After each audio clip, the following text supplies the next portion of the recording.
Weird stuff going on. Anyway, uh, Daishian Miller here with this week's episode of Kuden. We'll get officially started here in just a minute. Wow. All right. I don't know what the hell just happened. Anyway, all right. So I have a question. Right? I'll let you ponder this for a few minutes. Right. So, what's the difference between enlightened anger, if you know what this is, right? Sometimes it's called Vajra anger in our mikkyo, right? So, what's the difference between enlightened anger, anger that cuts through a moment, right, to produce good, right?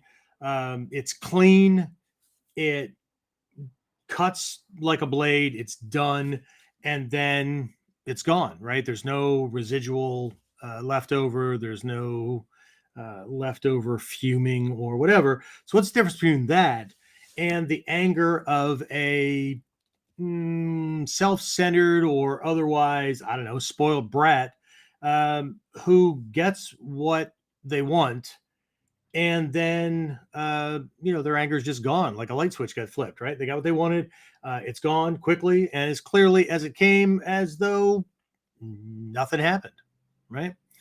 Let you think about that for a minute, and we'll talk more about this and a very, very misunderstood deity or symbol within Ninjutsu, for some people anyway. So we'll talk about that when we get back. So, the big question is this: how are self-defense and success-minded people like us, concerned citizens worried about protecting ourselves, our loved ones, and the things we care about from the monsters we know exist in the world? How do we train in a way that gives us the skills, knowledge, and understanding we need without becoming paranoid fighters or killers ourselves, and yet still allows us to be the hero protector the world needs us to be? That's the question, and this podcast will give you the answers.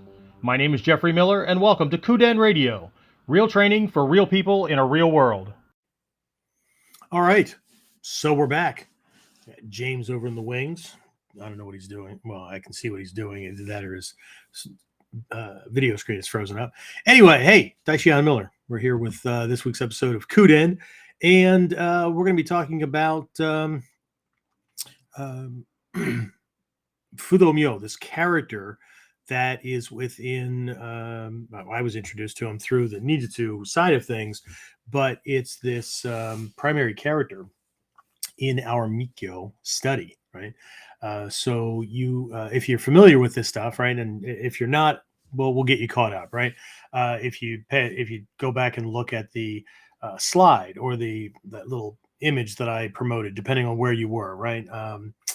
Over on YouTube or the Facebook pages or wherever it happened to be, right? Different sizes, whatever. It's that character. It's actually a picture of a statue that I have on my Butsudan to the left, right? It's not the guy in the blue t-shirt that's standing with his arms crossed looking at you like, what the hell are you doing? Anyway, so there's this character. We're going to talk about him. His name is Chalanatha in Sanskrit. Not that you need to be able to say that. Fudo-Myo is much easier for most Westerners. I know it was for me. Anyway, so if you're familiar with mikkyo symbology, he shows up on the Taizokai mandala, right? So that's the mandala with the red 8-petaled lotus. With the character in the center and then these characters out around it. And then there's these square or rectangular halls that go around it. Not to be confused with the Kongokai that is made up of 9 square panels that historically were all individual mandala themselves that were brought together to help convey processes and movement and activity, right? So there's also another mandala that actually predates the Taizokai mandala that is part of something called the Sadhana of the 13 Buddhas and Bodhisattvas. And among other things, right, it is a mandala that lays out the path, right, both in the mindsets that get developed as well as the activities that either lead to those mindsets or are produced by those mindsets, right? So anyway, I'm looking at one up here on my wall. And so Fudo-Myo is the first character on there. Okay, so I know way back in the early '80s, right? This was presented quite often, right? So for those of you who've been around for a while, you might recognize it. So it's just, this guy looks like the way my statue is. It looks like the flames are behind him. In some of the texts, it says he's surrounded by flames, and in other ones, the flames are actually crackling off of his skin. And I'm going to use the term "his," even though these symbolic manifestations, these personifications, right, tend to be gender neutral. That doesn't mean that they themselves are gender neutral. It means that, even though he's called a light king, it could be queen if it's a woman working on it, right? So this is not justification for other things that are going on. Okay, so so we'll talk about some of those kind of things, right? But there's on that character, right, whether it's painted or it's a statue or whatever, right? There are 113 different symbolic references that point to things, right? And this character is a wrathful manifestation of the central character in the Taizokai mandala, well, in both Taizokai and Kongokai mandala. His name is Mahavrochina, or in Japanese, it's Dainichi Nyorai, right? So Dainichi Nyorai represents the universe as enlightened and teaching itself on a big woo-woo level, right? But Dainichi Nyorai also represents the Tatsujin, this fully actualized human being that I teach on quite often. And then the other characters out around the mandala represent different aspects of this character, right? But see, here's what happens, right? Fudo has a sword, right? That's cool, right? Fudo has fangs, right? One points up, one points down, right? Fudo has flames and whatever, right? So some people, they jump on this thing because, we warriors are just naturally attracted to swords and weapons and, shit, right?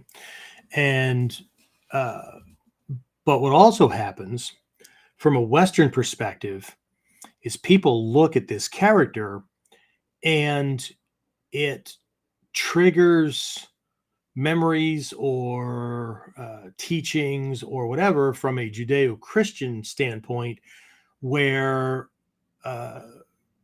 beings or whatever that look like that, right, come from hell.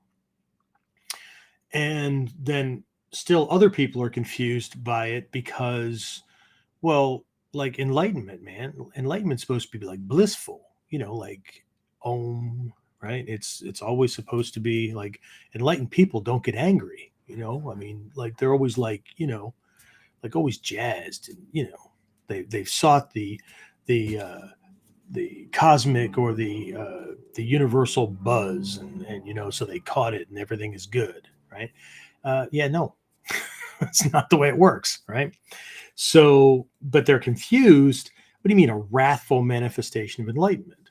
Well, in a nutshell, that means really quickly, for those of you who are not up on like Western slang, right? Or I don't know, old guy Western slang.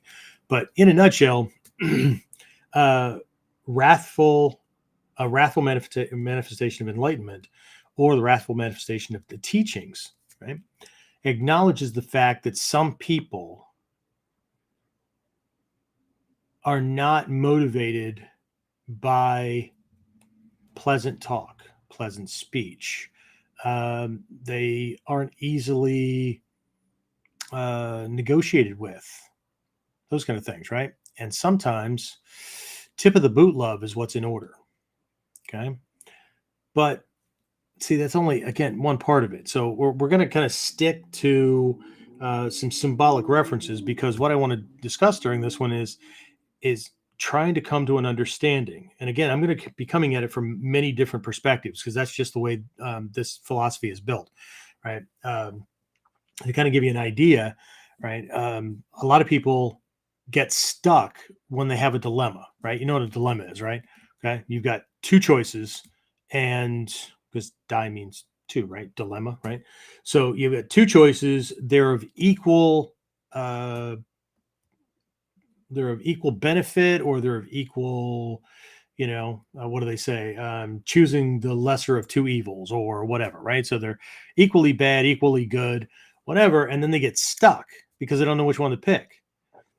Last week, I did a presentation on power and the Tatsujin at a university, and this came up, right?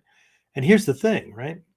If you bump into a dilemma and all things are equal, or at least equal to your perspective, right? And you don't know what to do, pick one. Right? You don't just freeze up. Shit needs to get done, right? So pick one. What if it's the wrong one? You'll know in like a couple of steps. Okay. You'll pick one, and then within a couple of minutes, an hour or two, day or three, whatever, right? You're going to be getting feed. As soon as you take action, you're going to start getting feedback.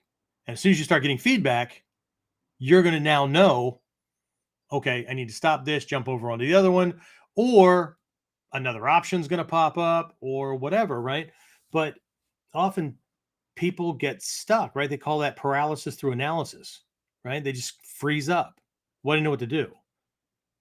Okay, do something. Right? Even if it's okay, what I chose to do was to wait for more information. Great.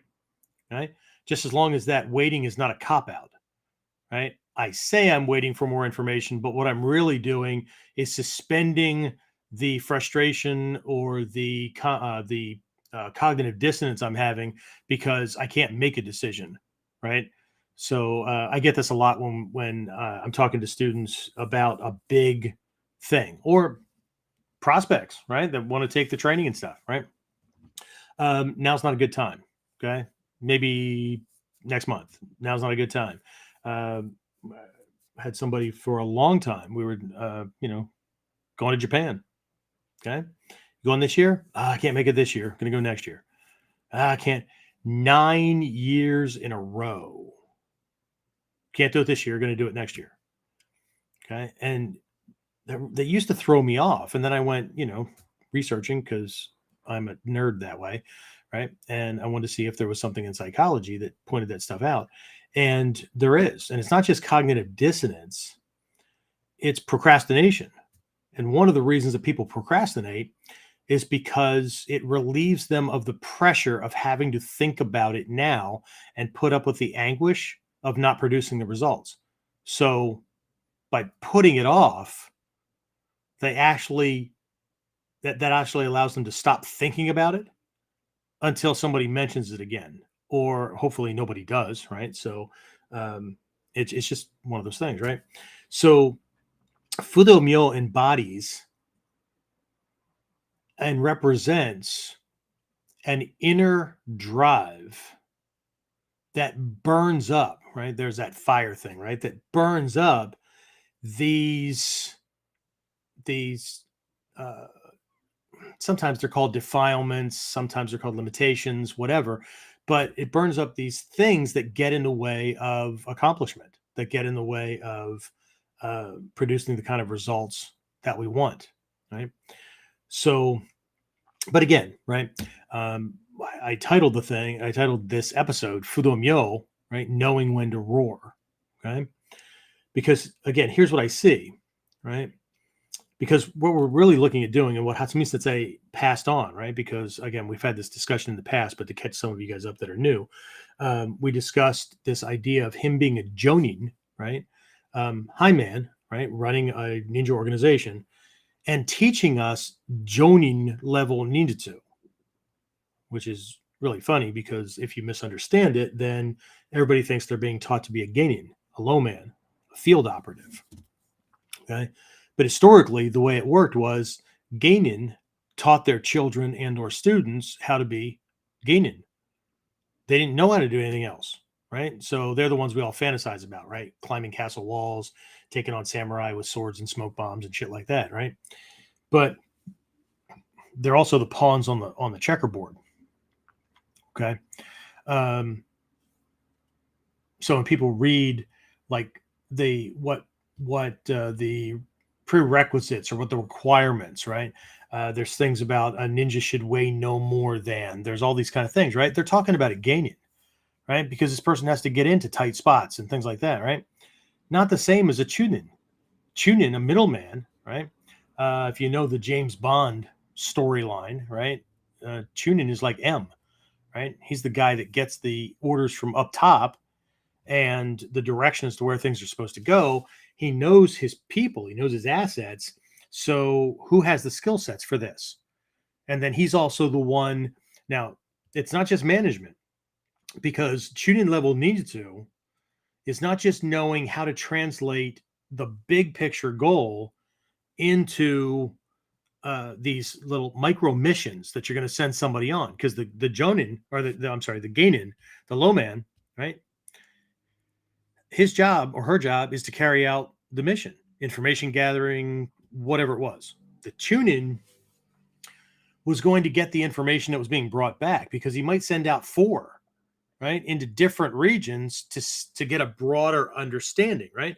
So his job, very much like what my daughter is going to grad school for now, okay?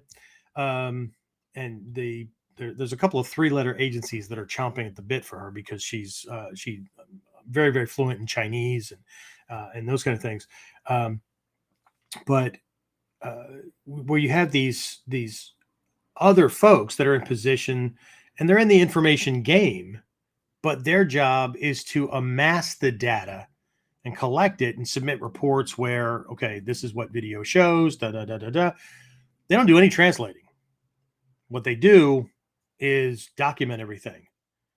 And then that stuff goes to somebody like my daughter is learning to be, where they translate it, okay, based on other information, based on what they know about, certain enemy or allies or whatever, and other pieces, right? And then they formulate, okay, based on all of these things, because the people that are collecting the data, all they know is what they can collect. Okay, the tuning requires a whole different level of mental gymnastics and understanding. Okay, but and it's not that they don't know how to do, nimpo taijutsu or whatever, okay? Because if they get attacked, they still have to be able to defend themselves. They're just not going out and, hiding in a shit pot in a ancient bathroom for hours or days until their target sits on it and they can run a spear up his ass. Okay, true tactic. Okay, but they have their own stuff, right? And one of those is if they're worried about gaining being turned and being double agents, right? So they had ways of sending out multiple people, or sending out people with bad information, or to send them to somebody that was supposed to be on the other side, but it was actually one of our people. Okay. That then they would know whether the information that came back was right or not, or whether this person had been turned. And then, they, I guess, get a spear shoved up their ass anyway. So, right. But that's Chunin level ninjutsu, right? Again, people throw all this shit into one place because they have bits and pieces of information. Anyway, let's get back up to Jonin level ninjutsu, right? What Hatsumi Sensei was teaching, right? If you've ever been to one of his classes, right? If you've ever watched one of the videos that wasn't just cut to shit so that everybody could be entertained by physical techniques, okay? He discusses philosophical things a lot and will take up a good portion of a class discussing those things. They're not important, and it's just not the ramblings of an old guy, right? Filling time, right? Nothing that my teacher taught should be disregarded. But people are going to be attracted based on what they assume they're there for. Okay. So for a lot of people, they're not even there for ninjutsu, because ninja don't really exist, and we're not really learning ninjutsu, right? We're learning Budo taijutsu. So, okay, well, then that's what you get. Okay. But a jonin, right? There's only one in any clan, right? And with the exception of the Chunin, right? The few field commanders or middle manager kind of people or whatever, right? None of the Gainan know who the hell they are. So if a Gainan gets captured and tortured, they can't blow the whistle on this guy, right? So interesting stuff. But the Jonin level ninjutsu is like part philosopher, part warrior, part warrior wizard, part right. So this is where a lot of this stuff comes in, right? And nobody has to do it, right? You can go off and do whatever you want to do, right? As my one of my favorite cheesy little phrases anymore is "you do you, boo," right? It's just it, right? We all choose, right? So, but here's what ends up happening, right? We have a lot of people training that are very spiritual oriented and want to learn that side of the art. Okay. But there's this belief that they're always blissful, right? Enlightened people are always blissful. On the other side, we got a whole bunch of people that imagine themselves 13th century samurai, right? Ready to go into action in service of some lord or whatever, right? Kind of like people that go to Renaissance fairs and stuff, and I do, right? But I would not want to live during those times because I'm not all about lice and living near people that smell like shit and whatever because there was no running water and excuse me, all that wonderful stuff, right? But a lot of these people lean toward the side of training where we're just always ready to fight. Okay, so when you ask the question, how do you know when to roar? Because then Fudo is about roaring, right? Fudo is about, kicking ass and taking names, but not in the way that most people think. Well, not in its entirety anyway. Okay. Because Fudo-Myo is an internal, it's an aspect of ourselves. Now it's a universal aspect as well, but it's this aspect of ourselves. And so a lot of these symbols that are depicted, right, on this character have nothing to do with dealing with shit out in the world. A lot of it has to do with dealing with shit inside here. Okay. Because if I ask the ones who are always ready to fight, do you know when to roar? Yeah, when somebody pisses me off. Oh. So if they don't make you angry, even if they're doing something wrong, you're cool. Okay. So there's no consideration for universal justice. It tends to be, right? If I'm a defensive personality, well, then anything that brings me into it or makes me look bad or threatens my vanity or whatever, guess what's going to piss me off, right? So I'm going to roar. Okay. I'm going to be like that self-centered, bratty kid who throws a fit when they don't get what they want or throws a fit to make sure they get what they want. And as soon as they get it, all that stops. Right?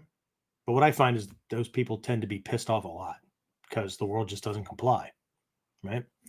And when it does, it's because they've surrounded themselves by people who are terrified of them. And they're cool with that. Right?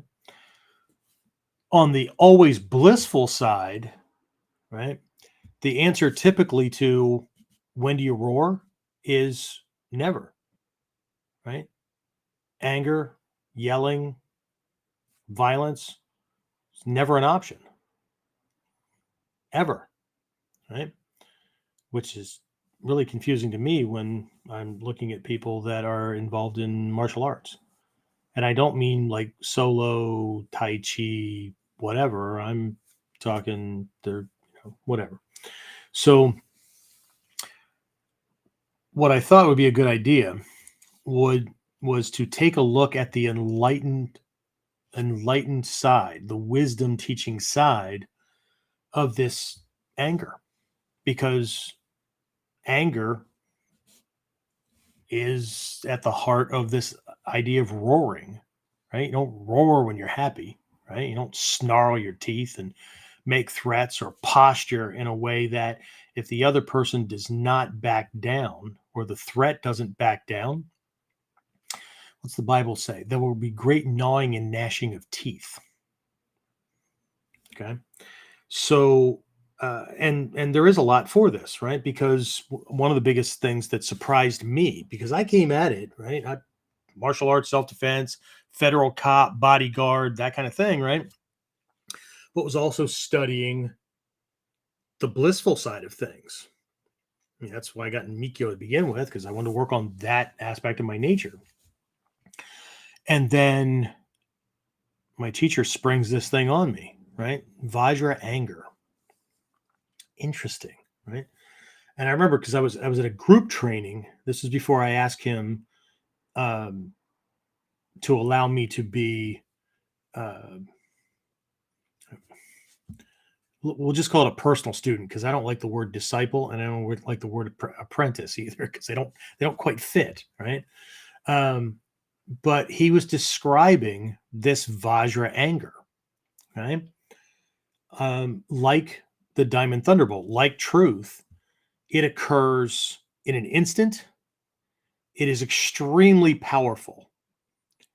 It cuts through illusions, delusions, bullshit, right?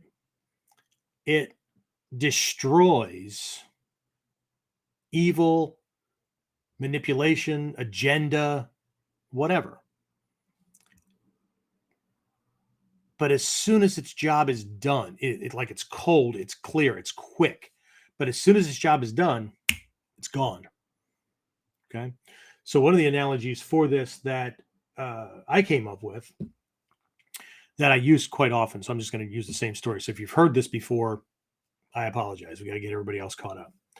I could be walking down, let's say I'm walking down the street, I'm walking down the sidewalk, and there are two, let's say they're, I don't know, two 14-year-olds, right? Screwing around on the side of the street, on the curb, right? Pushing and shoving. And, they're having a good time, right? But they're like shoving each other out into the street. And then they're coming back up and they're doing their little game and they're whatever, right? And there's a freaking truck coming down the street, right? And I see what they're doing, right? They're not thinking about the consequences. They're just like, let's see who can get who hit, or let's see who can get, shove their friend out, but, near miss, whatever. And, I see this and I recognize in that moment because of the laughter, the noise, the level, the activity, right? Calm, peaceful speech. Now, boys, calm down. Hey, don't, whatever, right? Hey, watch out. There's a truck. It's not going to get through. And maybe I try that, right? Once or twice. Nothing's getting through. And all of a sudden, I just explode. And when I say explode, I don't mean ranting and raving and that kind of shit. I go, hey, knock it the fuck off. And I get them very sharply and very quickly to freeze and look at me. Okay. Truck goes by. Knock it off. You're going to fucking hurt somebody. Okay.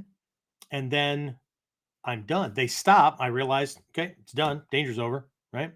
And maybe by this point, now they're calling me names. Right. Old guy, boomer, whatever names these little jackwagons come up with. Right. So anyway, right. And I just walk down the street. Okay. I'm not thinking fucking kids, whatever, nothing. Right. I'm back off onto my day. Okay. Now I'm here to admit I'm not quite there yet. Okay. So I'm describing it. Don't put me on a pedestal. Okay. Because I'm only going to jump off in a minute. Right. So, but the goal, right, is drop it. Right. It's over. The situation is over. Okay. So I'm not holding on to it. I'm not, if I walk down the street the next day and when one of them walks by and says, hey, sir, really sorry about the other day. I'll go, well, don't fucking do it again.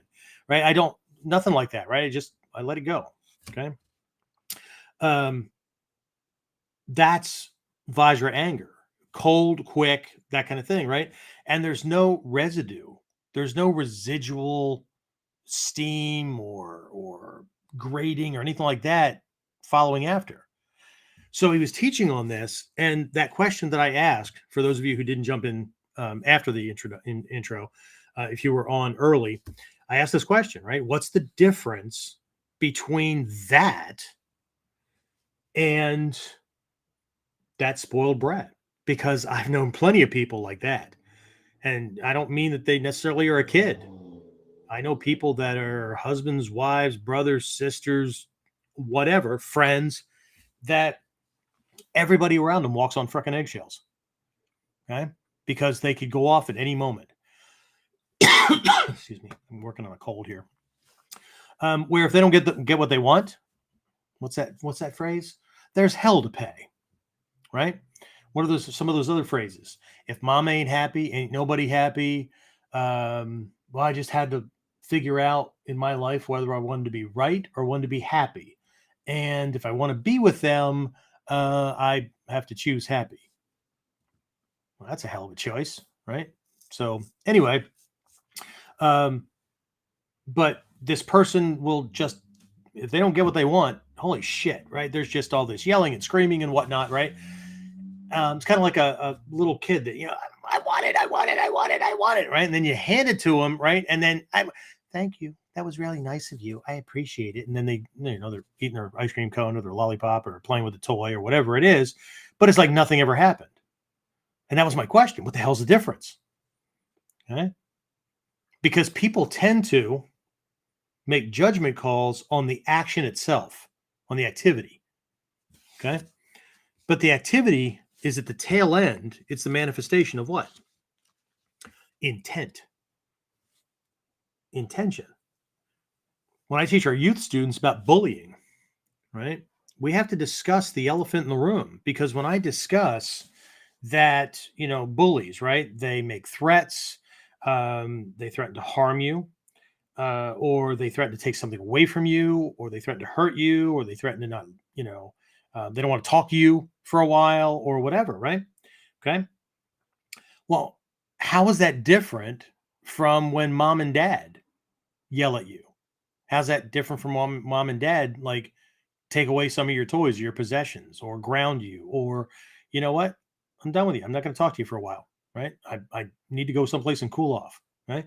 So does that make mom and dad bullies, right? And see the gears turning in the kids' heads. Maybe mom and dad are bullies. Maybe you can get my mom and dad to stop doing that. And I have to explain, right, that, again, this is in a less fucked up world, not a perfect world, okay? But that doesn't make mom and dad bullies, because it's about intent. A bully does what a bully does because they want what they want, regardless of who they hurt, regardless of who gets anything. Okay, they want what they want.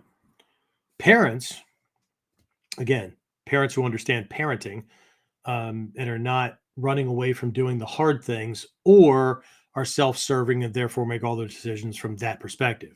Parents who understand parenting, right? They love their children. They understand rule structures. They understand that they have to mold them, right? Regardless of what people think about that. Well, you're programming them. Well, you know what? They have to live in this freaking social structure. Okay. So how about if I raise them in a way that they're going to be able to produce results, get success, and not get punched in the face for being a self-serving asshole? Okay. Perhaps. Right. And if you don't like this structure, then, by all means, show me where I can, where I should take them, that they can do that. And the place isn't full of corruption and animosity and crime and. Okay. And on top of that, they're my kids. So pound sand. There you go. Anyway, right? So it's my responsibility. Anyway, so those parents are acting in the child's best interest, right? My house has always had a rule set.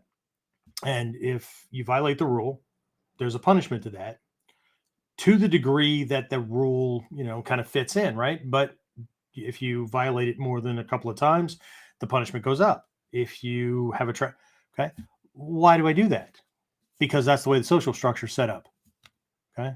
my house is a microcosm and has always been a microcosm for my children so that they will be able to assimilate into society, into the macrocosm, and not be confused because dad gave them 50 second chances or counted to 10 5 times or said no, no, no, and then gave it to them anyway. And then they go out into the world and that's not the way it works. And then they're blaming everything and everybody else. No, not my job. My job is to make sure that they're prepared for moving out into the world. Right? Mom's job is to make sure they don't die when they're in the house or in the nest. My job is to make sure they don't get their teeth kicked in when they leave the nest. Right? So, but anyway, what's the difference, right? And that's what it comes down to. What it comes down to is intent. What's the intent behind the anger? Right? The spoiled brat, we already described it, right? The self-centered person, the intent is what? Getting what I want. Screw you guys. Right? The intent behind Vajra anger, that activity of those two teenagers had nothing to do with me. Or in many other instances, right? When I was a police officer, roll up on a scene, these people that are stabbing each other, beating each other, right? That person just raped this guy's kid or whatever. Other than being a member of the human race, which I take personally, it's not my daughter that got raped. It's not my family members that are being stabbed. It's not, and yet I was willing to put my life on the line for these people. Right? And, make sure that everybody's okay. Even the bad guy. Right? I get it. Sometimes you got to put them down. However, right? So at the moment, I'm only hinting at the roaring. Okay. So what I want to do next is I want to take a look at a couple of these symbols. Because remember, I said there's 113 symbols on Fudo-Myo. I will not be going through 113 symbols today. Okay. I'm going to primarily be discussing 3 overt ones and then something kind of behind the scenes, right? That's there by implication. And, who knows? We may hint at a couple of other ones just because they kind of fit what I'm trying to convey. But I'm gonna stick to 3. That's my goal, sticking to 3. But before we do that, let's fire up James here. And James, who do we have on? Any questions so far? Comments, complaints? Screw you, Sensei. Whatever. Hey, look, it's you. We're both wearing black t-shirts. Because good guys wear black. Hey, look, I have a boo on my boob.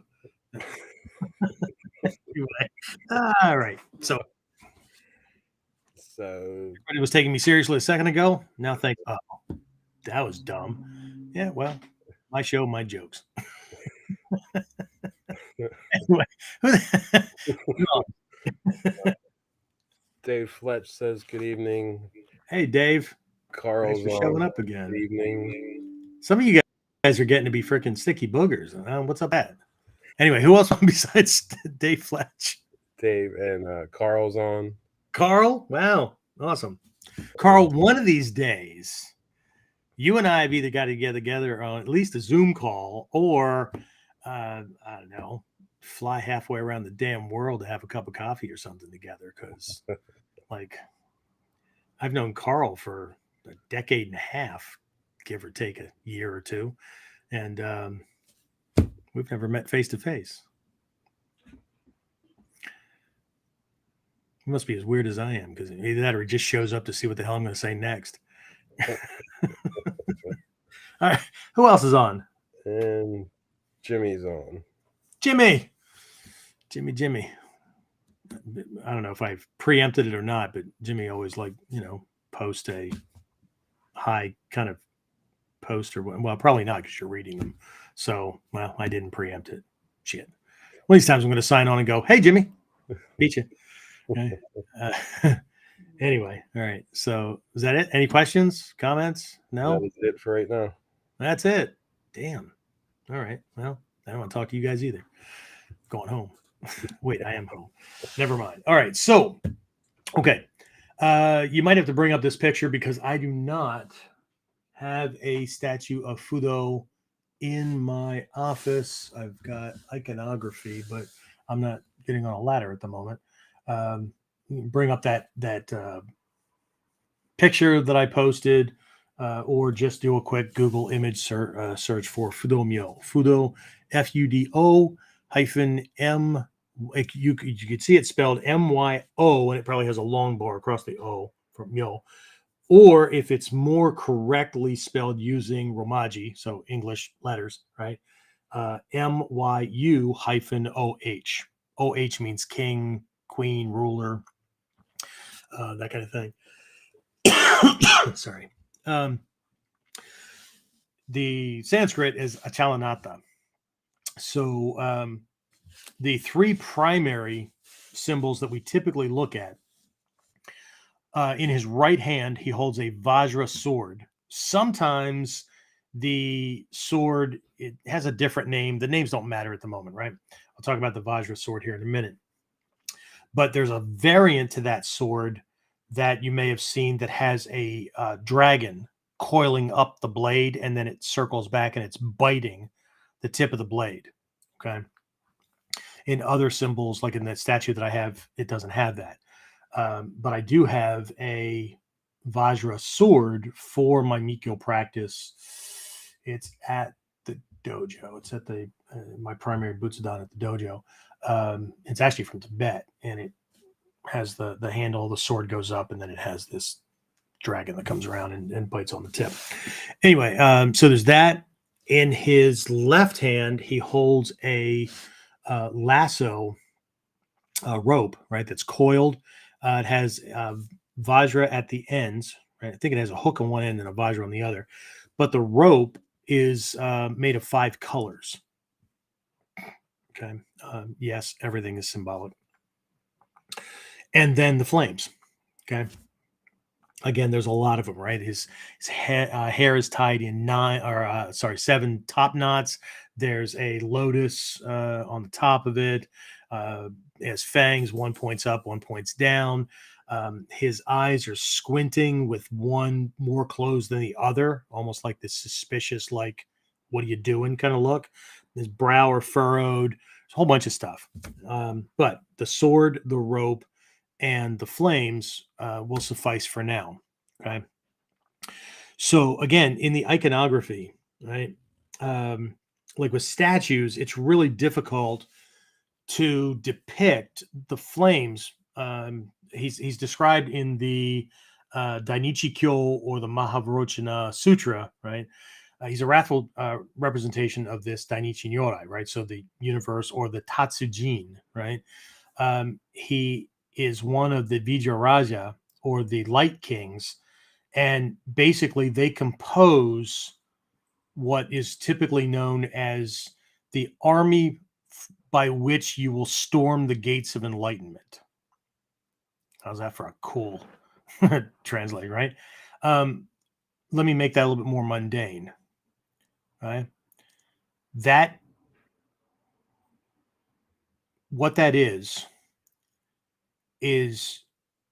your character traits that have to do with things like commitment, not tolerating or accepting failure, resilience, right? The ability to weather storms and challenges, and not quitting at the drop of a hat, and those kind of things, right? It is again, he's known as a king, right, or a ruler, and if you understand that kind of context, right, they would, like, even in Europe and whatnot, right? The king or queen or whatever, the ruler, the burgermeister, meisterburger, whatever, right? Recite, or well, not recites, but dictates, right? A law or a rule or a ruling or something, right? And then there's a scribe, right? They're writing this stuff out, okay? But that's just ink on paper.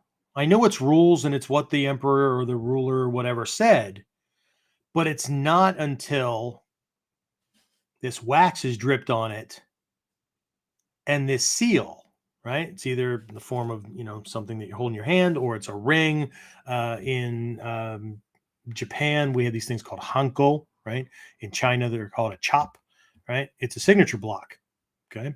They don't sign their names as a signature. They've got these things that are registered with the government. It's unique to them, right? So there's this little stamping kind of thing, right?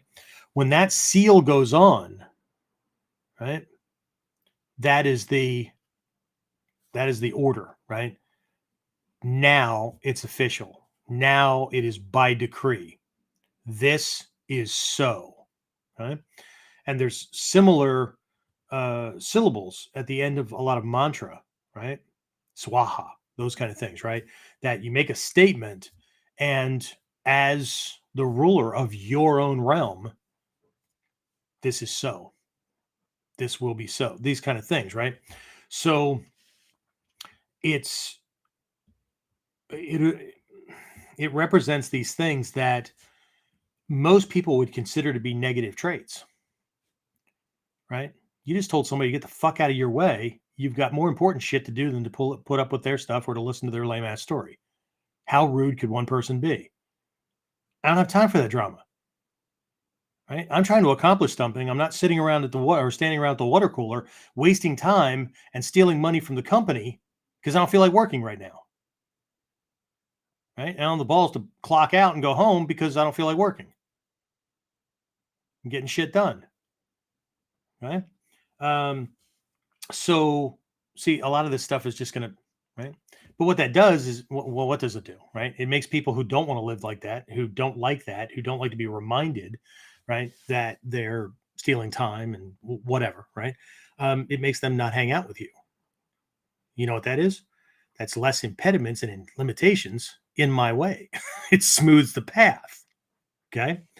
It also makes people that decide that they want to stay on the team know that they better be producing the results that they're responsible for, or their ass won't be on the team for very long.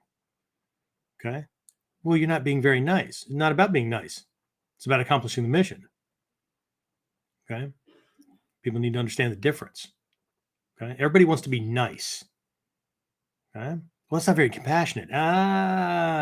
Okay. Here's this word. It's the other elephant in the room. Okay. It's one of the other big lessons I got because I, like most people, translated compassion as this nice thing, right? You're being compassionate. Yeah. Right? Compassion has nothing to do with being nice. Now, that's really confusing, isn't it? Because that's not what I was taught. It's not what I believe. Nobody cares what anybody believes.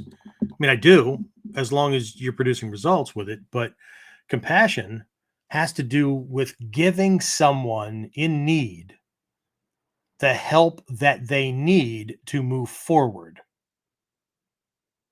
And sometimes that help is an ultimatum. Sometimes that help is a kick in the ass.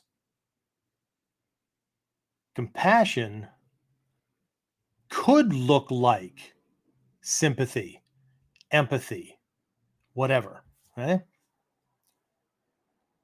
But compassion has nothing to do with being nice.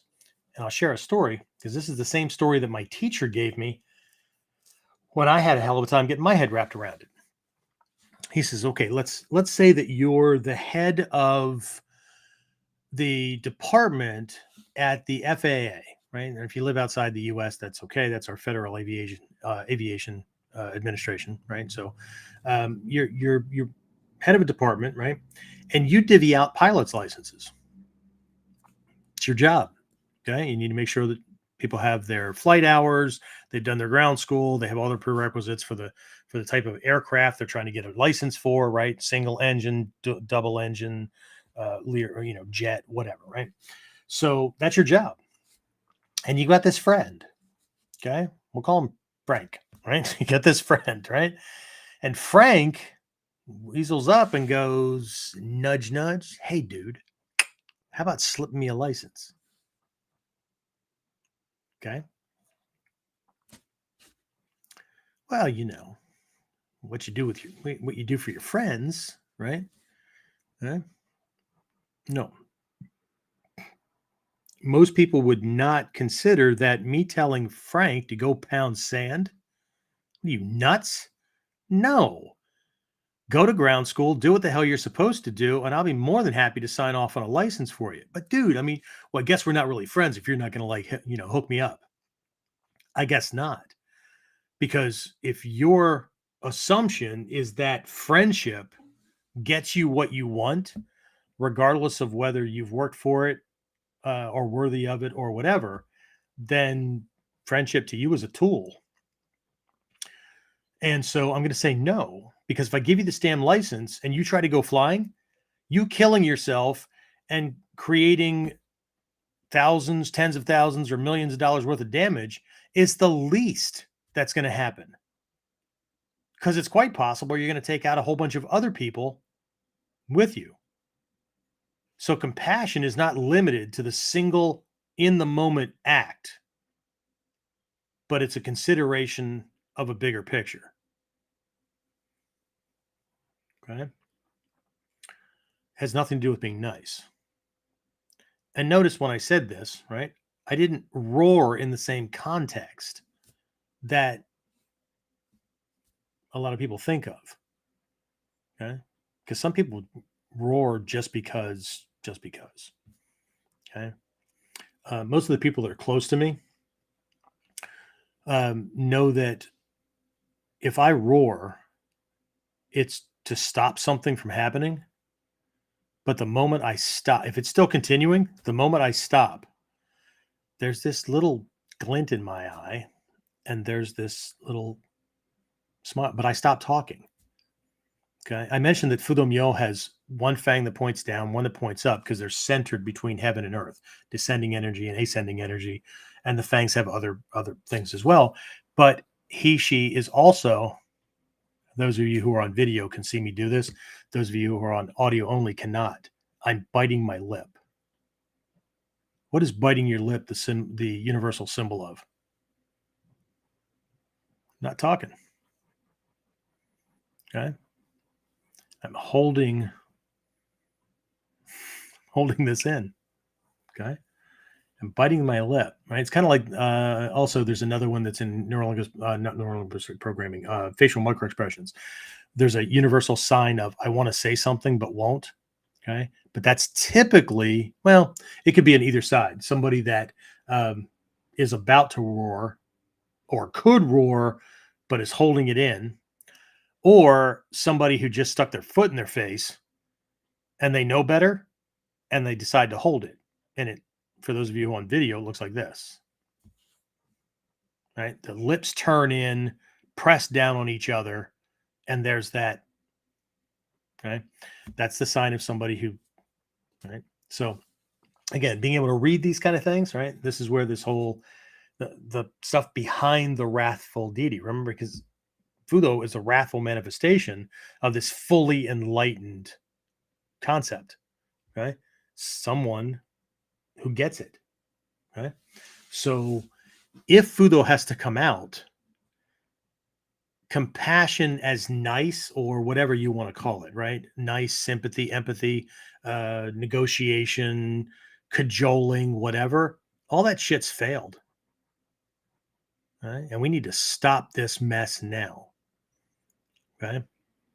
So, but the flames, right, from an inner side, right? The flames are, again, in the text, in the Mahavajrana Sutra, in the Dainichi Kyo, are actually crackling off the skin.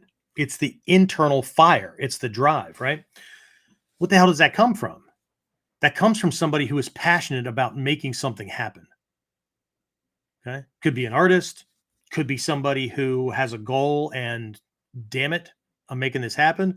It could be somebody who's under a deadline, whatever. But there's this internal vibrancy, right? It's like a nuclear stomach where you just, God, let's go. Okay. So it's the flames crackling off. So, and they're not just like sizzling, right? So, but from the outside, right? So some of the texts describe that they're engulfed in flames. Okay. Well, yeah, all of you's on. It's not just momentary. Like, oh, good, let's do it now. Okay, well, I've tired myself out. I'm good for another, 3 months, and I'll work on my goal then again. Okay. This is I'm fucking aging here. Let's go. I got shit to do before I'm not around to do anything anymore. Right. So, as a matter of fact, I say that to the kids sometimes. At the beginning of my classes, we bow in, we recite the student creed or the vows of intentions, and then I tell the kids, all right, so when I say go, right, run over to your parents. What do you do? There's 4 things. What do you do? And they all recite it back, right? They get a hug, they get a kiss, you say, I love you, and you say, thank you for bringing me to class. So there's gratitude, there's love, you get the idea, right? And then I'll say go, right? And they'll run over and then they'll do it. And then a couple of them, there's this little chitter chatter, right? And they're taking their time coming back. And I look at them and I'm like, let's go today while I'm still young and beautiful. Let's go, right? An old guy in the room should not have more energy than a bunch of 8 to 12-year-olds, right?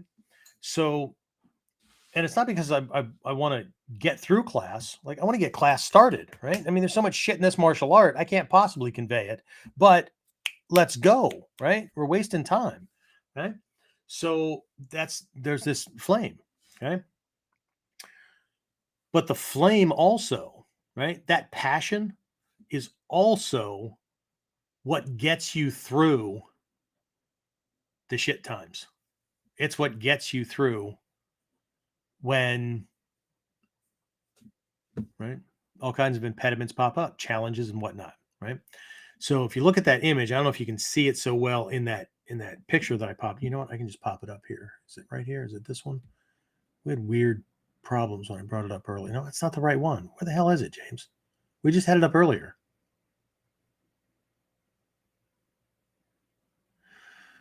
Thanks. There it is. Okay. So there's Fudo, right? Yeah, this angle, you're not going to be able to see it so well. But maybe you can, right? So if you can see, the flames, right, are fanned, right? They don't go straight up, right? They go up and away at an angle. Okay. Can you see that? Okay. And they're also swirling around. See that? It almost looks like a serpentine kind of thing. Okay. So again, it's a statue, so you can see the rest of the rest of the symbols and things like that, right? So this is like this little insert that goes into the base behind it and whatnot. So a lot of people see this as like a halo, but it's not, right? These flames are being whipped around, okay? And the 5 elements of the Godai are actually on this character as well, right? So the fire is one of them, right? Earth, water, fire, wind, void. So, but the wind element is present because the flames are being fanned. They're being moved around, okay, by the winds of change, challenge, right? There's a storm raging. And Fudo is actually standing, or in some cases, he's sitting on a really thick base, right? Like a throne or whatever. In this case, he's on a rock. It's almost like an island, right? That isn't going anywhere, right? Because he's weathering the storm and he's immovable. Fudo means immovable, right? Not immovable like stubborn, but immovable like no matter what happens, this stuff's getting done. Okay. And if you could see the base that he's standing on, the water element, there are all these waves crashing against that rock. Okay. So there's earth, water, fire, wind, right?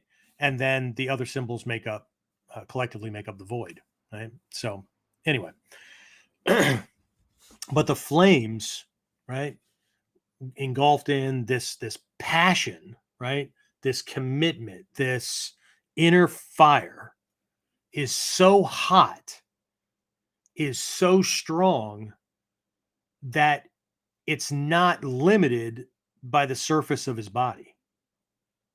It is felt and recognized.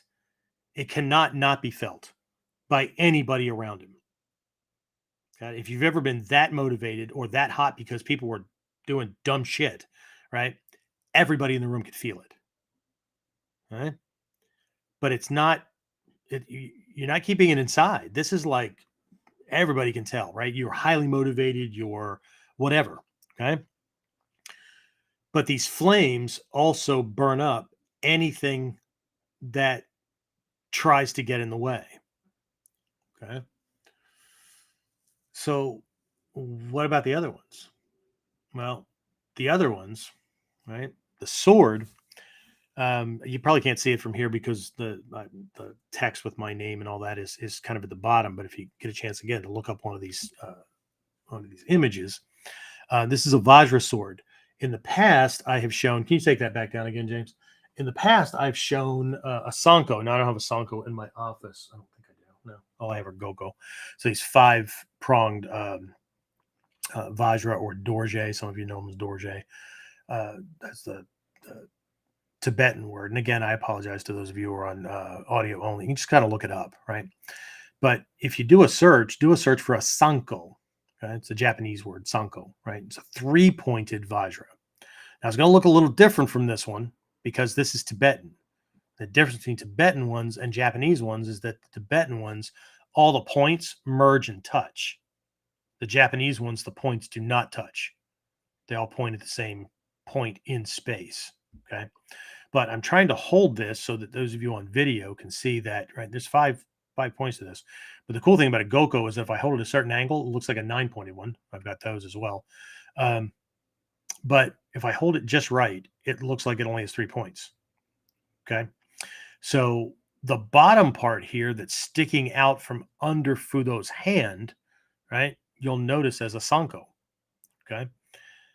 And the top, there are these 2 points here that come around like the handguard, right? Like the tsuba, right? And then the center spire is what turns into the blade.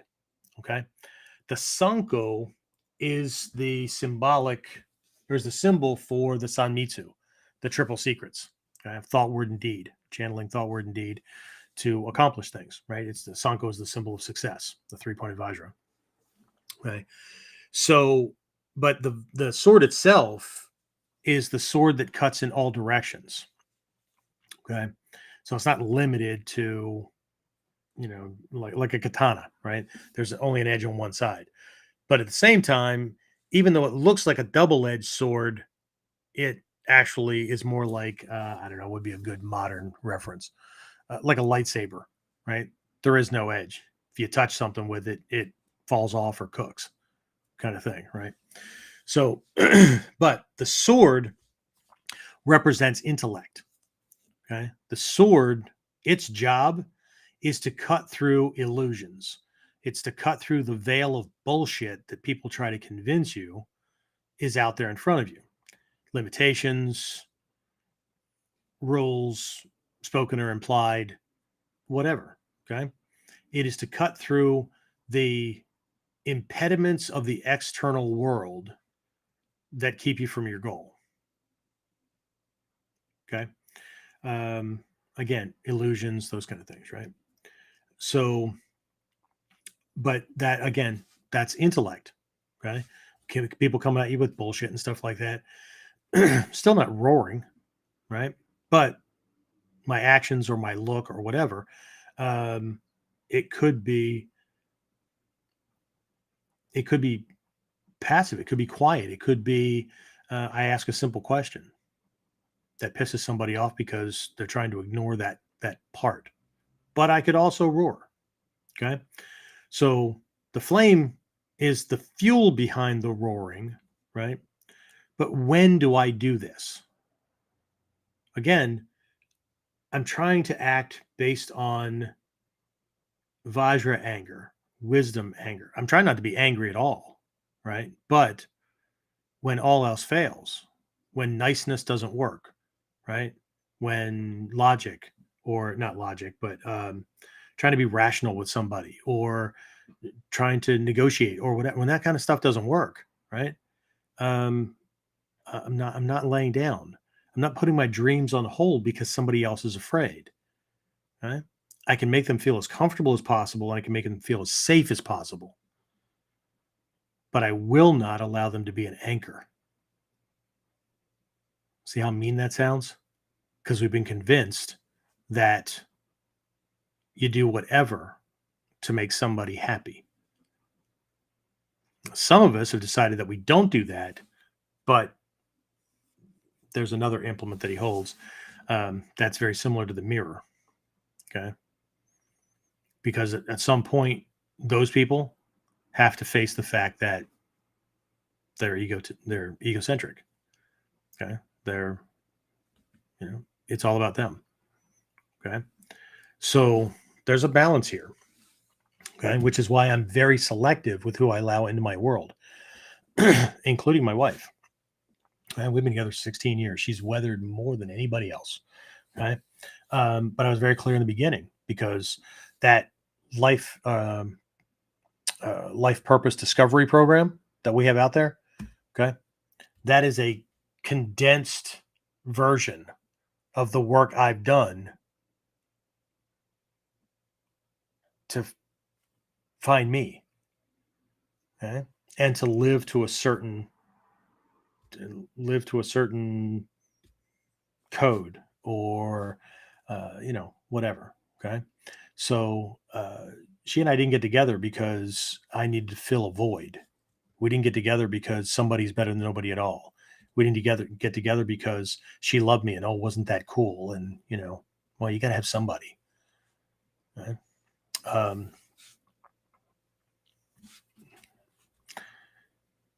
It kind of threw her off, but she went through a vetting process. And I told her that I should be going through a vetting process. Okay? Because this is going to be a long-term relationship, just like teacher-student relationships.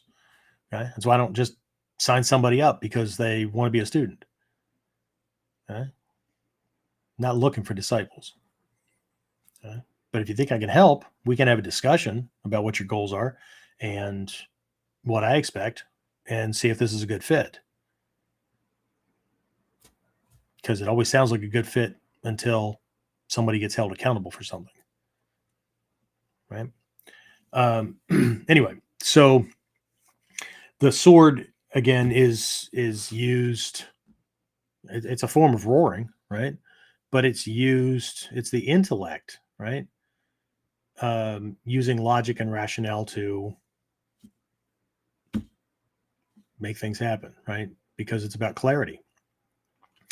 And then on the left hand, there's this lasso, right? There's that, sometimes called lasso. To me, it's just a coiled rope that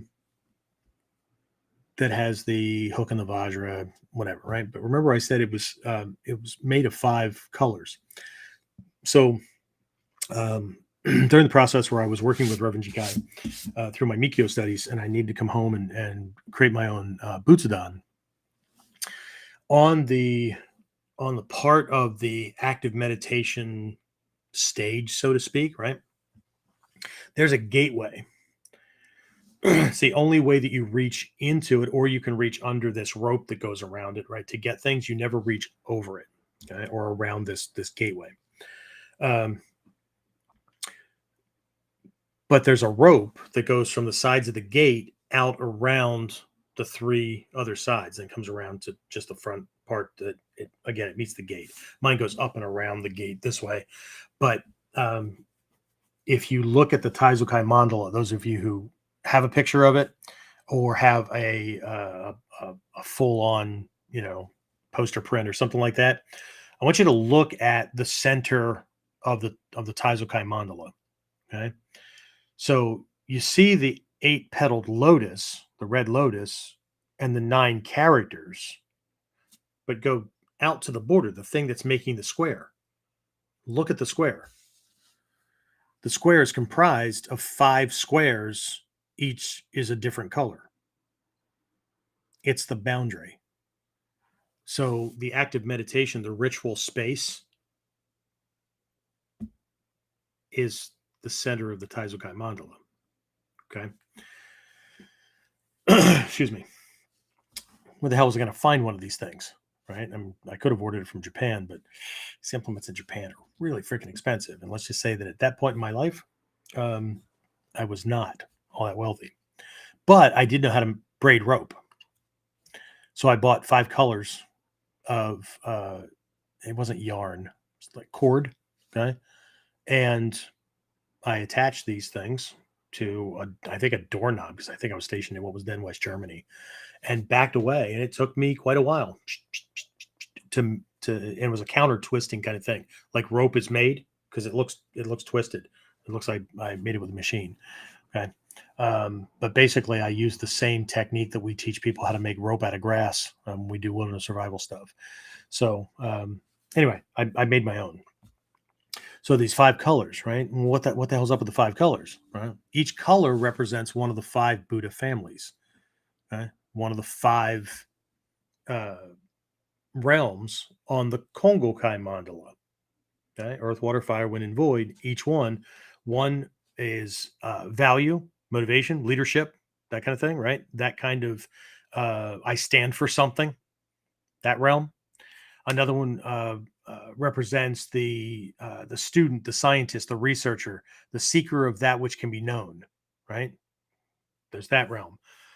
Another one represents the realm of light and life, the artistic expression, or just expression. Right? You know, good communication, so you're not vague, but also the discerning mind. Right? The mind that knows what is good and right and appropriate for the moment, regardless of whether it feels good or bad, because the lower mind, the unenlightened mind, is attracted by the pleasant and repelled by the unpleasant. It doesn't consider that something that's unpleasant, right? Like working out, or like getting punched every once in a while in training, okay, is good. Okay. One, it teaches you that you can take more than you thought you could. 2, it points out your mistakes that you won't make again, because you paid for it, right? And there's lots of other things that go along with this, right? Or that all things that feel good, right, are good for you. Well, that we know that's not true. Okay. Um, so there's this discerning mind. The green or black, right? And I think on the that mandala, it's black, right? Represents the wind realm, right? So that's the realm of self-sacrifice, the realm of all accomplishing action, the realm of skillful means, the realm of being able to take what I know and fashion it in a different form that's appropriate for the moment. For instance, I have all this stuff on the self defense, that kind of realm, right? I can present it to a class who wants to learn it historically. I can present it to a general self defense class, or I can package it separately for nurses on a trauma or on an emergency emergency room kind of setting, that are under heavy liability. And right, I can fashion it so that it's appropriate for those groups. And I'm not trying to teach the nurses how to speak Japanese and use Japanese terminology and move like a samurai warrior. You get the idea, right? So it gets shifted, right? And then there's a white cord that goes through that represents the void realm, which is the ability to think, communicate, um, connect with truth. And it actually represents all the other ones together, right? So there's a whole shit ton of stuff going on with this character, right? There's discernment, there's knowledge, there's you get right. So what we end up with, well, let's before we even get to that, right? The rope itself is for inner work. Okay. My own inner defilements, right? If I have anger management issues, well, I need to get those demons under control so I stop damaging people because I'm easily pissed off, right? If I have a problem with ignorance, right? I don't know how something works, but I'm just going to guess and throw out a whole bunch of shit. And then when people don't do it my way, I'm going to throw a temper tantrum. Let me tell you a little story. Just went on a vacation and took my grandson, 4-year-old, right? We only did a 3-day cruise because I wasn't sure how little man was going to handle a ship. And we flew, right? So airplanes and all that kind of stuff. And I was willing to dedicate myself to 5 or 6 days. but no more, just in case. Okay. So it was not just a test for him, it was also what I think I was able to handle. But there were a few other family members that went along.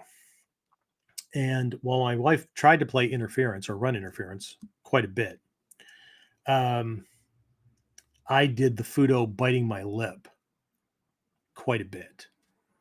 Because if I was going to open my mouth, um, so I'm going to run the risk of ruining the vacation for everybody. But we had somebody that had diarrhea of the mouth, and either on the Tibetan Wheel of Life, there's a realm that's the battling titans. This one's definitely a battling titan. Well, they run between the animal realm and the battling titans. So, in the battling titan realm, this is somebody who wants success. They want to have what the gods have, right? But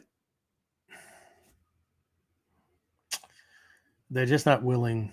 They're always missing something. Okay. Now, on the opposite side of the mandala, the opposite side of the wheel of life, there's the hungry ghost realm. The hungry ghost want success too, but they just can't do it of their own accord. Okay. They've got really narrow necks and tiny mouths and big, bloated, starvation gullets and bellies and things like that. Right. So they want these things, but they can't get it of their own accord. So this person that went along vacillated between these two things because they were on a free ride. But the entire time, nobody did anything to their liking. There was no gratitude. There was, I want what I want, and I'm going to yell and scream and throw a goddamn fit. They did it in security. We were just getting started. Oh, by the way, my 4-year-old grandson did great on 4 airplanes, a airport train shuttle ride, the monorails, whatever they are, right? Taxis, the ship. Did a freaking fantastic job. If I were a different person, a 20-year-old would have gone over the railing. Okay. However, weathered a whole bunch of ideology and whatever, a long list of agendas for the world needing to be changed, right? So I can skate and everyone can just be a tool for me and not be an impediment to me. Right? And at one point, they snapped at their brother and they crossed the line. And I'd been silent.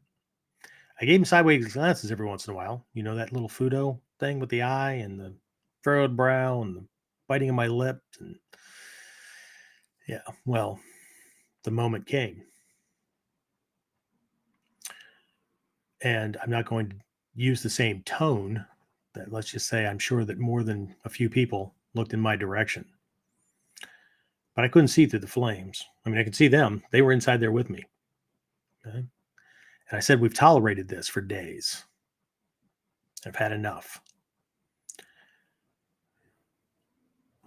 You say, you do, whatever. Okay? You don't care who you hurt, anything. Again, my tone was very different. And I said, but when somebody says something, and this actually all happened because they had made a comment that people laughed at, and their brother was sharing this story with me. And of course, ego, they have this know-it-all ego kind of thing, but it also can't be questioned. Right. And, have you ever done something or said something and everybody laughed and then you caught on and went, oh shit. Right. I'd have laughed at me too, kind of thing. Right. Well, it was one of these incidents. Right. But they blew it way out of proportion. They started throwing racism and all kinds of shit in. Anyway, they crossed a line. And I said, you do all these things. You give no thought to anything. All you care about is getting your own way. But if somebody says something about you or in your direction, even as a joke, you turn into a monster. And I've had enough. And again, my voice wasn't like this. And after they broke from their frozen little incident, they got up and walked away. And my demeanor changed. I smiled. I said, bye. And I looked at their brother and I said, I apologize for that. You didn't need to be involved with that. And then he shared all the stuff he had been dealing with and all that. And I turned into a counselor. But I certainly wasn't treating him that way. When my wife finally, she was not feeling well through the entire cruise. I really felt bad for her. But she joined us for lunch and wanted to know where the other one was and kind of shared a little bit or whatever. I apologized to her. I'm the reason they're not sitting here. Well, actually, they're the reason they're not sitting here. But, they attacked their brother. I wasn't putting up with it. I had had enough. The wrong straw was pulled. Okay. But I was not yelling and barking at everybody in my realm because I was pissed off at this person. And now I'm carrying it on to everybody else. Do you see how that works? Okay. So anyway, but that rope, right, is everything from meditation to personal reflection to working on eliminating habits, recognizing your own personal defilements and impediments, whether it's where ignorance exists, I need to add knowledge. Where anger management exists, I need to rope that kind of stuff in and ground myself, right? I need to apply things like self-sacrifice, where I'm going to get involved with things and I'm going to do them because it's for the benefit of everybody else, regardless of whether I like it, because it's about them at this moment. Kind of like my 4-year-old, right? In all honesty, if I have to sit down and watch another goddamn Thomas the Tank Engine show that's the exact same one that we've watched 500 times, and he's only 4, I would say I'm going to scream, but I'm not. I'm going to sit there, and he's going to tell me about it, and he's going to act like he's never told me before, and I'm going to sit there and respond to him like, okay, because it's not about Thomas the Tank Engine. It's not about me. It's about him. Okay. And later on in life, when he thinks back about grandpa, he's not going to remember that it was a Thomas the Tank Engine TV show or how he acted when he was 4 or whatever. What's he going to remember? Grandpa was there. I used to hang out with grandpa. Right? It's that kind of thing. Right. So that helps to rein in ego, that it's all about me and things like that, because I'm not, it's, so sometimes it is, sometimes it isn't. Right. So this rope, right, make sure that I am clear on my values, where my lines are, those kind of things, right?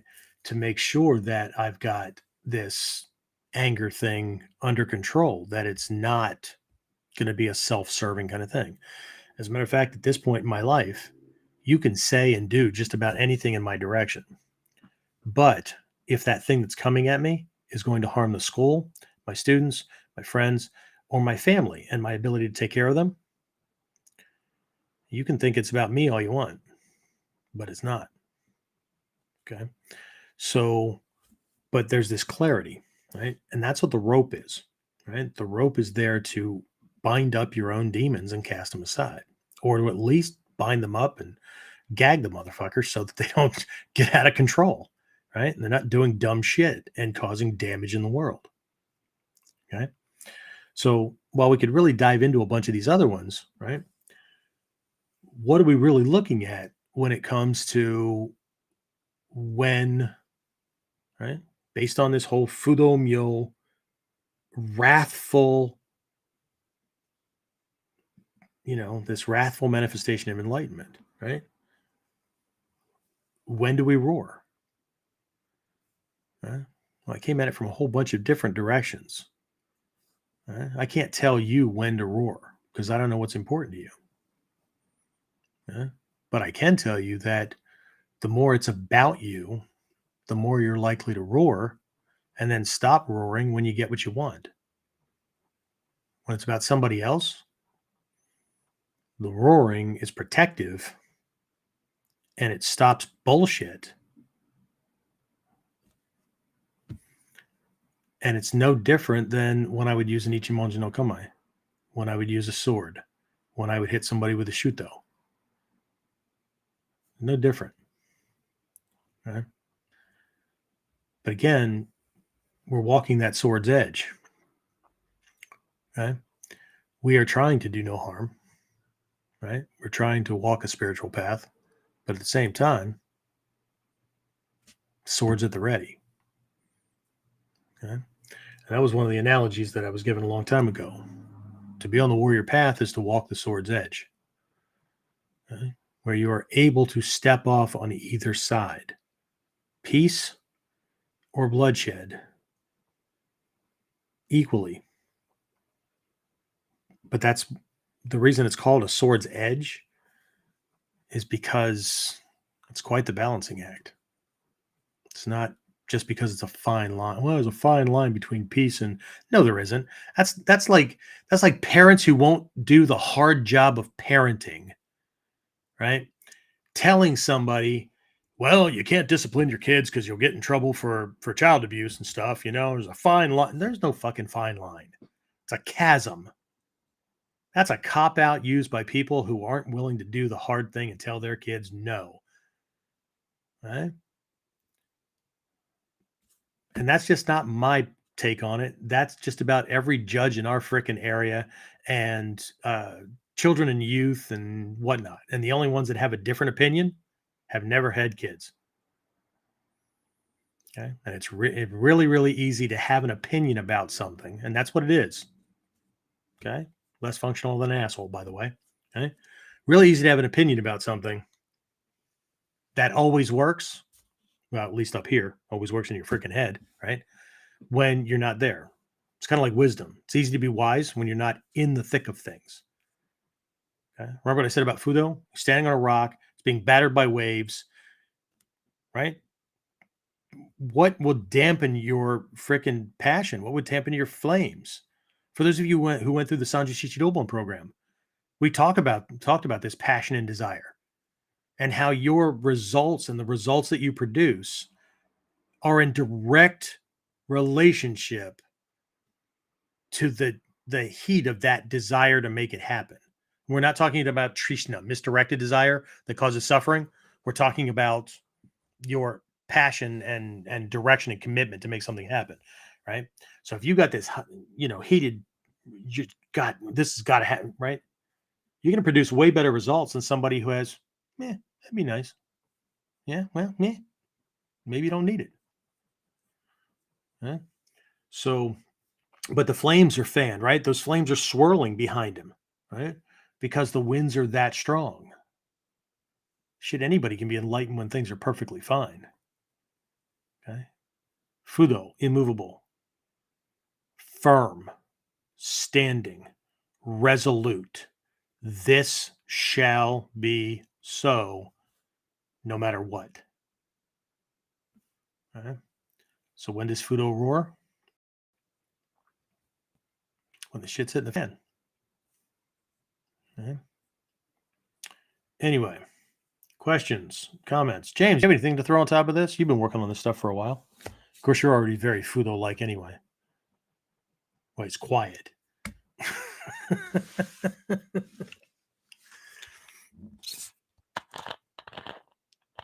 Don't cough because I was coughing, copycat.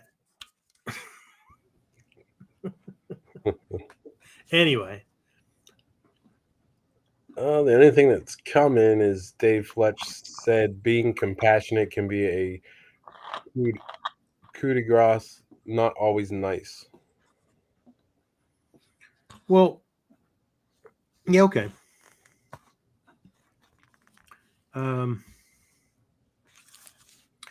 I've heard from people who say that, you try to be nice, you get kicked in the teeth. What was missing? Discernment. Was nice the right answer in that moment? Okay. You ever hear the phrase 2020 hindsight? Okay. Enlightenment is 2020 now sight. Okay. We have lots of exercises for the 2020 hindsight kind of thing, right? Where you feel remorse or whatever about, God, I wish if I could go back, I would have, should have, could have done this other thing, and that would have turned out differently, and that negativity or that argument or that sadness or whatever that I contributed to or caused or whatever wouldn't have happened. And yeah, okay. So we can use 2020 hindsight to do an active meditation. There's a visualization thing that goes with it and all that. Anybody's interested, we can talk about it. As a matter of fact, after we finish the first 7 steps program, we're going to jump into probably the Sanji Shichi program. Or I don't know. I'm kind of kicking 2 around at the moment, either the Goshinbo, which is psychological self-protection, or the Sanji Shichi program. I'm kind of leaning in that direction, but anyway, I actually tried firing it up a bunch of years ago, and I didn't get anybody past like the 5th level of 13. Part of it was because I wasn't getting a whole lot of feedback, and other parts because life got in the way, and then it got in the way for way too long. So I feel that I owe those people that I kind of shortchanged on that one. So I do need to finish that one, but the format's going to be different this time around anyway. But for those who want to get involved in that, anyway, we can go into that much more deeply. But they definitely have to, whether they go through the first 7 steps or not, they're going to have to pass a heavy loaded fucking quiz on the topics that are covered in that program, or they're not getting mikkyo from me, because it's too easy to misunderstand that stuff and turn it into something that's just going to delude people even more. And that would be a hard, fast no, right? You might hear somebody roar. Anyway, so that was it. Just Dave. That was it. Way to go, Dave. Either that or, I don't know, I crack skulls, the droning of my voice put people to sleep. Listen to the sound of my voice. Anyway, no, it's all good. That being said, right, we just had our second class in the first 7 steps. So if this is something that you're interested in, there's still time to jump into it, right? I mean, we just did the introduction, what is a Buddha, that kind of thing. Now that was a 3-hour class. So if you're thinking you're just getting, when I say this is the 30,000 foot view, it is. But so far, class 1 has been 3 hours and class 2 was almost 4 hours. Not my fault. People ask questions. And that just got us through, like, what is a Buddha, the 3 different schools or paths collectively, if you're focusing on the Vajrayana or the Mikkyo path, first, third, second, third, that kind of thing, right? Just basic startup kind of things. Excuse me. And then the last class we covered the 4 Noble Truths. Next class, we dive into the Noble Eightfold Path much more deeply, but we're going to look at it. We're going to go through it, but then we're going to look at it from the perspective of the Hinayana, which is the way it's originally presented, some extra little lessons as to the way the Mahayana looks at it, and then also how that ties in and is related to the Sanmitsu of the Vajrayana or the Mikkyo. So this is not the program was built as a prerequisite for people who wanted to do Mikkyo. So it's not a rehashing of things that people can just find for free on the internet. Okay. And by all means, you can do those kind of courses. There's plenty of free ones out there. There's all that kind of stuff. But there's, in this program, there's a teaching core. There's a coaching core, right? As a matter of fact, I've got to get the emails out to everybody so we can schedule their one-on-one personal coaching calls. And then there is an accountability core. And what that means is they have weekly assignments. Okay. This is not a sit and listen and, oh, isn't that interesting? And then let life sweep in and basically wash you off the damn rock that you're trying to be firm on. Okay. So anyway, there's that. And what else was I mentioned earlier, the life purpose discovery program process, right? It's actually a 7 exercise process, but exercises 1 and 2 have 2 parts to them. So 5 worksheets and whatnot, but there's an audio program that takes you through it. And James, you've done that one, right? Yes. Yeah. Provides a little bit of clarity. Yeah. Yeah. How'd you like exercise 4 where you get to write your own eulogy? What you want people to say about you after it's way too late for you to change their mind? That's quite the punch to the throat, isn't it? Yeah. I give you an out, right? I give you an alternate exercise you can do, right? So just in case, ego doesn't want to think about its non-existence or anyway. So cool beans, right? So if you're interested in any of those things, you can shoot us an email and we'll get the links to you, or just go over to onlineninjaacademy.com. It's a graphical interface, so you don't have to read very much. You just click through, right? And we are working on a couple of those things. So if you hit something where it's not working right or whatever, it's probably because James is working on something in the background. So you can just send us an email and he'll get an alternate link to you or something like that, and we'll go with it. All right. Also, October 13th to the 15th, we have our fall camp coming up, right? And the theme was supposed to be a Japan recap, but all I told people up to this point was that I couldn't make it happen this time. I couldn't justify things.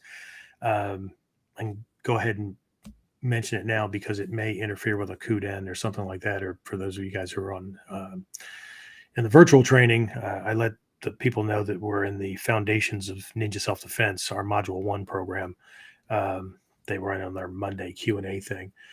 My mother-in-law has been... she noticed it way later. She's been battling with a very, very, very rare form of cancer. And when I say very rare, I mean so few people get it that they don't even have a treatment protocol for it. It's that rare, but it's already it's very fast moving and aggressive. And after they've run all the tests and, it's only been a couple of months since it was first detected. It's now in her stomach and lungs, and she only has a couple of weeks. So I had to change. I changed camp. So instead of going to Japan, right, I set things up so that we'll just change the theme, right? So the theme this year is blades, canes, and chains, right? But as usual, yes, we'll be working with a lot of weapons and things, but we're also going to be taking a look at the life mastery side of things, right? Because the sword, right, is symbolic, right, across cultures of very specific things, and not just warriorship. Okay, same thing with chains and ropes to bind things and stuff like that. So we're going to take a look at some of those things as well. We have a couple of my senior level black belts, Shidoshi. One's a 5th dan, one's a 6th dan, and I may have somebody else doing something else. But they're doing breakout sessions. And I don't know if I put them up. If you go to onlineninjaacademy.com/events, it should be the first one that pops up. And I may have at least Shidoshi Golem's topic in there. And if not, we'll have it up in the next couple of days. James, try to keep my feet to the fire on that so I can. And I'm still waiting for Shoshi Whistlers. But I've got somebody else doing something. At least one other person. So it's not just me teaching this stuff. I've got some other folks that do things as well. But I think that's it. So, but check that out. We'd love to have you. There's live options and virtual options for those who are still, self-quarantining and can't get out of their own town, whatever. And I've already had a couple of people ask me about licensing our program and becoming representatives in their area. So we may be doing a tweak to the Advanced Instructor Training Program, or AITP program, which we'll probably be running again sometime in the near future. But we do have that program up in a recorded version. It hasn't been redone, but anyway. So that's it. Any other questions or comments while I was just rambling there? Two came in from over on YouTube. One is from Into. It says, I'm listening in. Thanks. Oh, you're welcome. And a question came in from Bane. Off topic, is there any physical conditioning you recommend to prepare your body for self-defense? What condition is your body in? I mean, I always suggest that people just get into training. Moving around. People often ask me, what kind of leg strengthening exercises to make their footwork and their kami stronger and all that kind of stuff. And I just say, what do I say, James? Do the kami and the footwork more often, right? Whatever level you're at, drop 4 inches. Okay. Correct posture, lots of stretching and flexibility, right?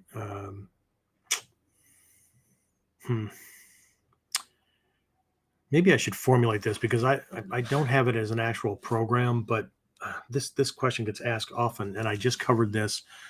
James was there helping me out on the tech side for that presentation I did on power at the university last week. And one of the things that I gave the attendees was a Godai-based power generation or power maintenance process or outline, right? Based on the Godai, Earth, Water, Fire, Wind, Void. And I mean, I can just throw it out here quickly, but it would be something if I did it as a full program, it would be rounded out a whole lot better. But the whole premise behind it is that just like in the movie The Matrix, right? You're a battery, right? Your body produces energy, but every time you do something, it expends energy.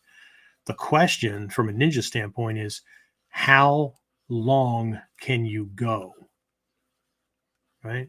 Like the Energizer Bunny, right? We laugh about that kind of stuff, but people often ask me, how the hell do you function on an average of 4 to 5 hours of sleep a night? Sometimes less, rarely more, and just keep doing all the shit you're doing. Okay? And you're a fat guy and you're old. Okay? How do you do that? Earth is diet. But before you start thinking about the food intake, okay, it's not diet like I go on a diet to go get off a diet. Okay.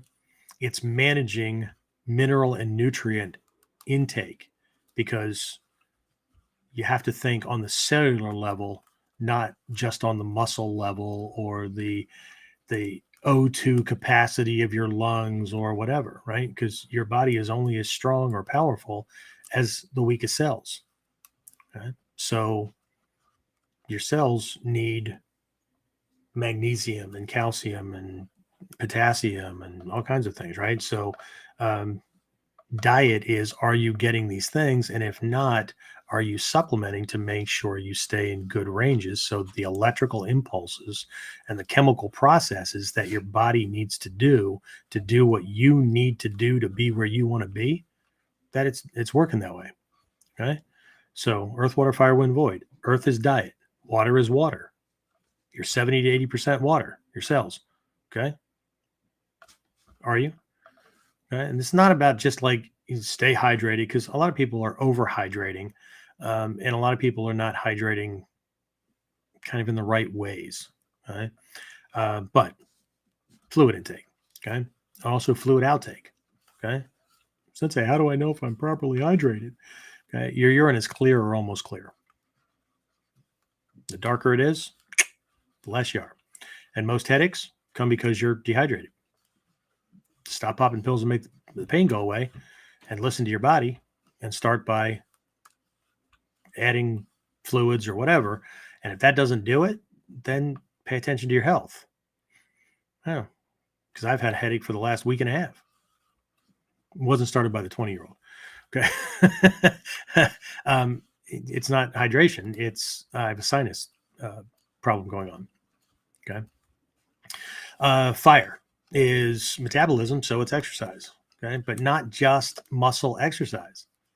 Okay, stretching, 5 gates, neck, shoulders, both hips, flexing the spine. There should be spinal flexion exercises, all those kind of things, because if the gates are tight, then the blood's not flowing properly in both directions. The nerve impulses are not going where they're supposed to be going, or the direction they're supposed to be going, all that, right? Wind is respiration, right? Getting more oxygen in. Okay. Just make sure that when you increase your oxygen intake, you also make sure you're exhaling properly, because if you don't, that's called hyperventilation, and then we'll see you after your nap. Okay. Unless you killed yourself because you banged your head off something as you fell down. Okay. And then void is meditation. Okay? Keeping a clear mind, keeping yourself in a healthy psychological state, right? Avoiding I'm going to say negative stress, because most people just hear stress and then they get, wig out. Okay. Those of us who are highly motivated and have projects and goals and things like that we're producing, lots of stress, but not all of it's negative. Okay. Stress is resistance applied to the body because you're in motion and problems to be solved and things like that. So you got to keep yourself level headed. Okay. A relaxed mind, relaxed body. Relaxed body leads to a relaxed mind. Okay. Energy, all that kind of stuff. Okay. So anyway, that's just the short of it. Right. But I'm sure that didn't help enough, but I don't have enough information to throw at you to give you specifics. Okay. So my suggestion is and this is for everybody, because this is one of those things that I keep hearing from people. Like, I got to get into shape before I can start. I got to condition myself so I can do it. No, you start doing it, and then you will find out where you're weak and have to strengthen yourself. You will find where you're tight and inflexible and have to add flexibility exercises. You will find where you get winded and have to work on that aspect, right? People have it all backwards, right? I have to do this before I get started. Okay. And this is not for the person who asked the question. This is a general statement. If you had something before the physical conditioning that was the thing that you needed to solve before you could start, and then you solved it, but then you came up with another question about, how do I fix this before I get started? What'll be the next thing? Okay? Just make sure it's not a procrastination tool. Okay? Ego comes up with all kinds of tricky ways to do things. Okay.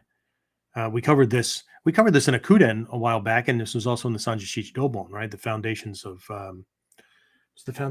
no, it wasn't foundations of mindfulness. It's like the 4 pillars of success, or 4 factors of success, or something like that, right? Where most people, we covered how it can be done, thought, word, and deed, as a proactive thing once you get it. But we let it, which I can't remember which episode that was. It was somewhere around 170 or something like that, right? It wasn't too long ago. Hold on a second. Maybe I have it in some notes here. Hold on. Maybe you can reverse engineer this one, because this is out of the Sanjushichi Dobon. Hold on.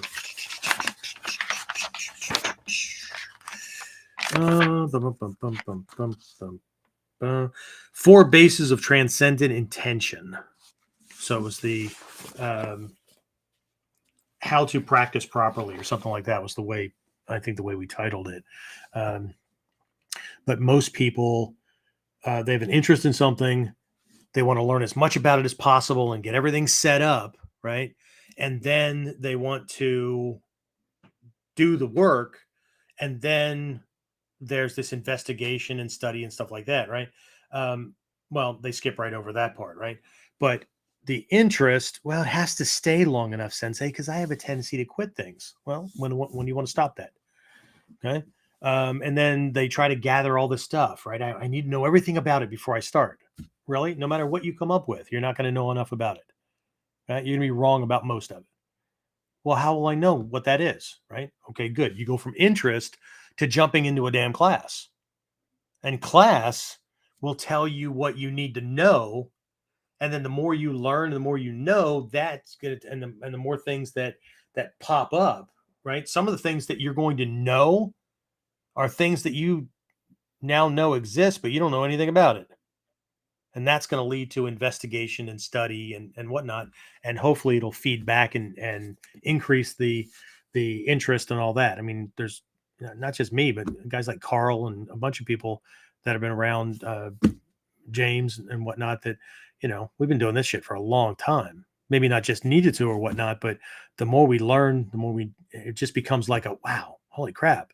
Right. And it just, I'm interested in that. Now I want to learn that. And, in past episodes, we've talked about like skill sets that I ended up having to develop.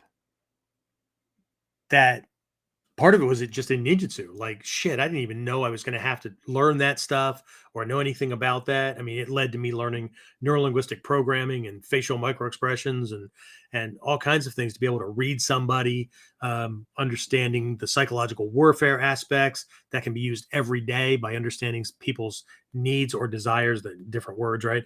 Or their weaknesses, right? They can all be categorized by the Godai, right? And just, God, I'm going to die 5 times over before I ever approach learning quote unquote everything, right? But for anybody that's thinking that they've got to get in shape or they've got to condition themselves before they can do it, no, it's backwards. And if you're actually engaged in things and you want to know what you can do to condition yourself, then my suggestion is that you either need to start thinking about what kind of situations you want to be able to survive. That'll give you a place to start. Or ramp up your training a little bit with resistance, and you'll know where you're weak or inflexible or the stamina shot or whatever. Okay. Because if this old guy can go, okay. But again, hopefully you're not using the word self-defense to just mask the word fighting, because they're not the same. Okay. If you're getting into competitive fights and whatnot, where you have to go multiple 2 or multiple 5-minute rounds, that's not the same. Okay. The average self-defense situation is over in 2 to 10 seconds. Okay. Most, when I say most, I mean like 90-95% of active shooter situations are over in less than 10 minutes. And most of that is not active combat. Okay. So it's not the same realm. Okay. And the way a fighter would have to condition themselves is not the same as the way somebody who is looking to defend themselves. Okay. So that's all I got for that. What else? He said, very informative. Thanks. You're welcome. And Moke Oniru said, thank you as well. You're welcome. Is that it? That is it. All right. Well, here we are, almost at the 2-hour mark again. God, you guys got to get a life because you're just sitting around listening to me. Anyway, I hope I'm providing value. I try to make sure I'm providing value. But if there's something else you want to do, I've just scheduled a couple more appointments this week. We've got an opening for another 5 people starting things now. So if you want to schedule a call request to discuss your training, no pressure or anything like that, right? Tell me what you're doing, where you want to go, whatever. I'll give you some suggestions for next steps. And if you're interested, we can talk about the program or programs. And if not, no harm, no foul. But, big but, don't waste my time by contacting me, telling me that you want to train, but also telling me all the things that are in the way and how I'm going to have to do 5 times more work than I do for the average student. And you want it all for free.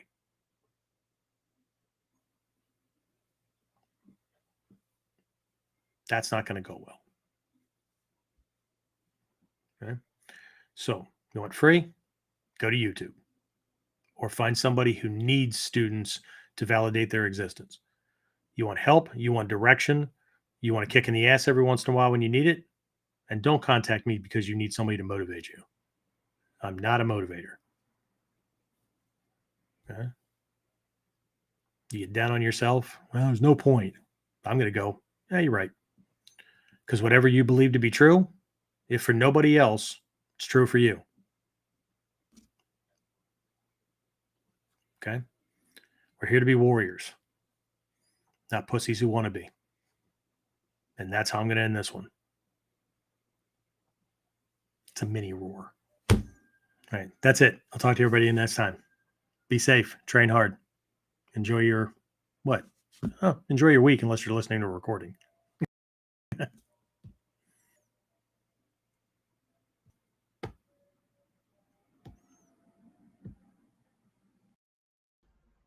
Get more of Kuden Radio, subscribe through your favorite podcasting site, or join our clan of serious modern warriors at onlineninjaacademy.com.